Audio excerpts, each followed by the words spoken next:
Components of food, भोजन के अवयव या भोजन में जो चीज़ें होती हैं, हम कोई भी जो फूड लेते हैं उसमें कौन कौन सी चीज़ें होती हैं। आप सुबह से लेके शाम तक, सुबह के भोजन में, दिन में और शाम को, ठीक है, ब्रेकफास्ट, लंच, डिनर जिसे कहते हैं, इनमें हम बहुत सारे पोषक तत्वों को लेते हैं, बहुत सारे भोज्य पदार्थों को लेते हैं जिसे हम फूड कहते हैं। तो फूड के जो कंपोनेंट्स हैं उसको खाने से हमें कौन कौन सी चीज़ें मिलती हैं जिनको हम कंपोनेंट्स बोलते हैं।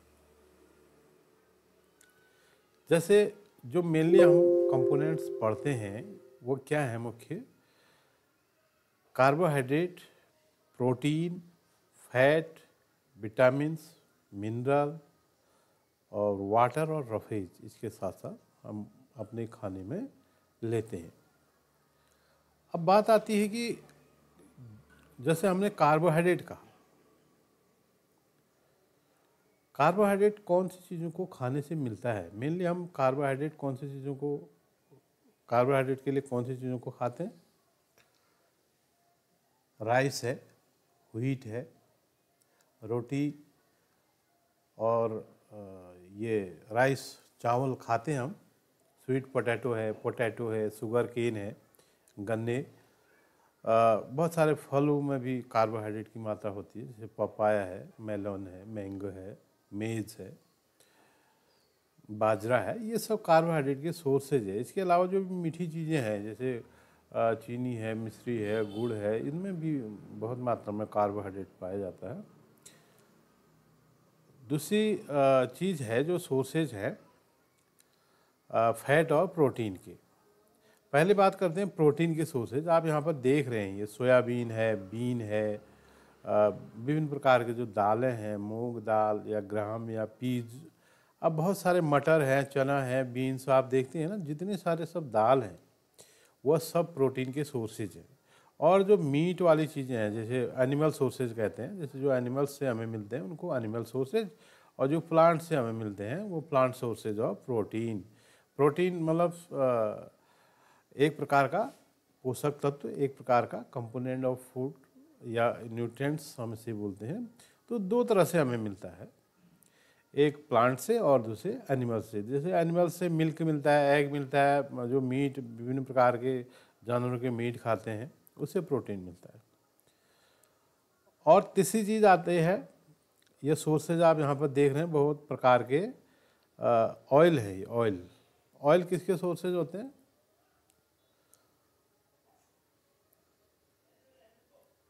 फैट के, ठीक है, फैट। अब फैट किन किन चीज़ों से मिलता है? जैसे हमने अभी कहा प्रोटीन में, तो उसी तरह फैट भी दो तरह से मिलेंगे, एनिमल्स से और प्लांट से। एनिमल्स से जो मिलते हैं, जैसे हम मीट में भी बहुत मात्रा में फैट होता है, एग में होता है, जो प्रोटीन के सोर्सेज भी हैं, और यहाँ फैट के सोर्सेज भी होते हैं। और इसके अलावा प्लांट सोर्सेज जो विभिन्न प्रकार के ऑयल हैं, जैसे soybean oil, coconut oil, sunflower oil, mustard oil, इसके अलावा घी आप देखते हैं, वो भी फैट के सोर्सेज होते हैं। अब विटामिन को हम मेनली क्या कहते हैं कि विटामिन जो हैं, विटामिन बहुत से जो फ्रूट्स हैं, वेजिटेबल्स हैं, उनसे हमें मिलता है। विभिन्न प्रकार के जो फ्रूट हैं उनको खाने से कहीं ना कहीं कुछ न कुछ विटामिन और मिनरल्स और वाटर भी उनमें होता है, और रफेज भी उनमें होता है। तो ये चीज़ें हमें किनको खाने से मिलती हैं? फल और सब्जियां, ग्रीन वेजिटेबल्स हैं या अन्य वेजिटेबल्स कोई भी है। तो एक चीज़ और आती है जिसको हम कह रहे हैं कि कंपोनेंट्स ऑफ फूड, इसको न्यूट्रिएंट्स भी कहते हैं।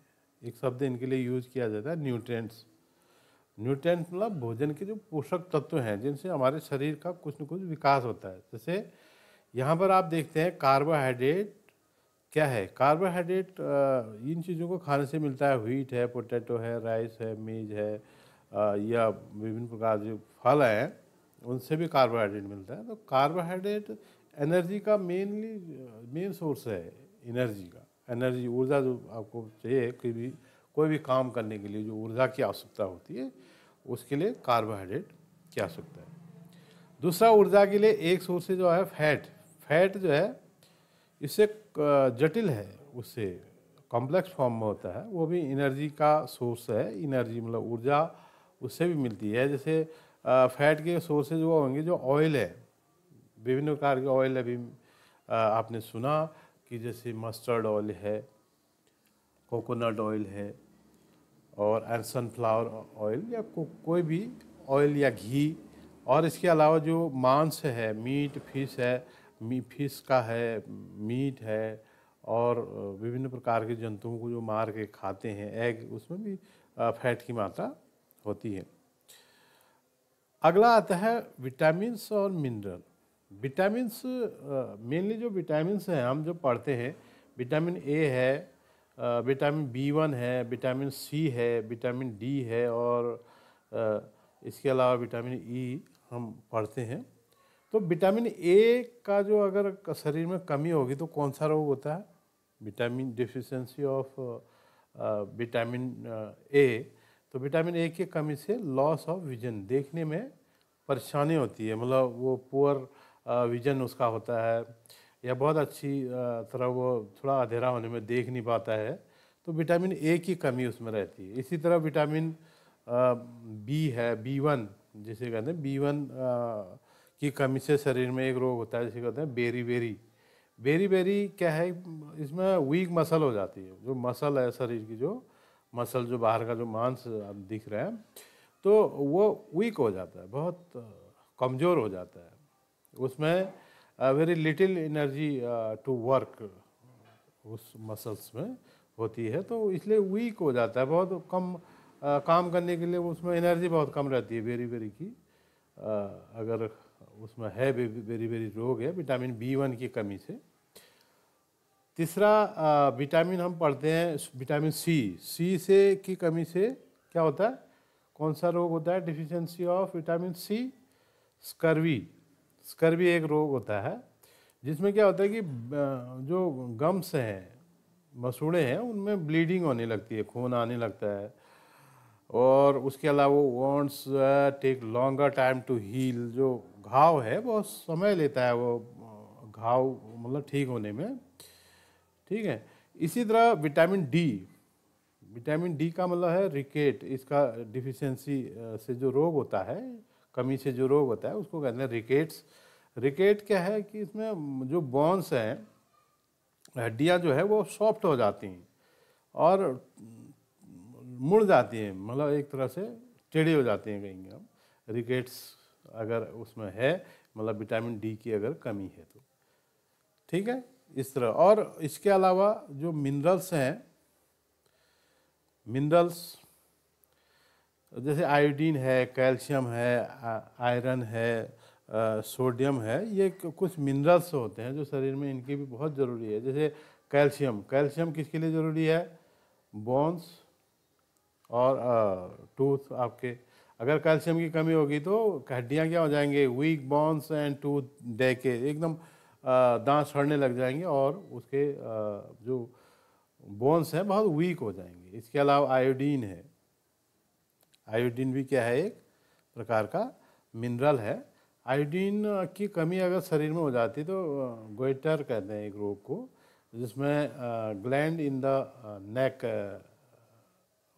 गर्दन में एक ग्रंथि होती है, अपीयर सोलन, ऐसा मतलब फूला हुआ गले में एक गोल गेंद की तरह फूल जाता है वो। और इसके अलावा mental disability in the children, जो चिल्ड्रन में है मेंटल डिसेबिलिटी भी हो जाती है अगर आयोडीन की कमी है। और एक मिनरल और पढ़ते हैं हम अक्सर, आयरन। आपने देखा होगा बहुत सारे आयरन की गोलियां स्कूलों में भी वितरित की जाती हैं सरकार द्वारा। तो आयरन की कमी से एक रोग होता है, उसको कहते हैं एनीमिया, डिफिशिएंसी ऑफ आयरन। कौन सा रोग होता है? एनीमिया। एनीमिया अगर किसी में है तो बहुत कमज़ोर हो जाता है, वीकनेस उसके शरीर में आती है एनीमिया के कारण। तो ये आपने देखे बहुत सारे कंपोनेंट्स ऑफ फूड थे जिनका अपना कार्य होता है। इसके अलावा जो एक है वाटर एंड रफेज। अब वाटर और रफेज का जो कार्य होता है, वाटर तो हर एक चीज़ में कुछ मात्रा में मिलता है, जैसे फल है, वेजिटेबल्स है, इनमें बहुत मात्रा में वाटर भी मिलता है। जैसे टमाटर है, टमाटर में 90-95% पानी होता है, वाटर। और फाइबर, फाइबर कौन सा होता है, जिसको कहते हैं हम रफेज। रफेज एक प्रकार का डाइटरी फाइबर है। Dietary fibre are also known as the roughage. ठीक है, roughage is mainly provided by plant product in our foods. जो जैसे पल्सेज हैं, पोटैटोज हैं, फ्रेश फ्रूट्स हैं, वेजिटेबल्स हैं, ये रफेज के सोर्सेज होते हैं, मतलब इनसे रफेज मिलता है। तो roughage does not provide any nutrients to our body, but it is an essential component for our food and add to its bulk। मतलब जो हमारे शरीर में जो हमारे एलिमेंट्री कैनाल है, उसमें जो फूड है, अनडाइजेस्टेड मटेरियल है, उसका मूवमेंट के लिए रफेज की ज़रूरत पड़ती है। इसलिए रफेज हमारे फूड में बहुत ज़रूरी है। भोजन के ये कंपोनेंट्स हैं। कंपोनेंट्स कौन से? Carbohydrate, protein, fat, vitamin, mineral, water and roughage.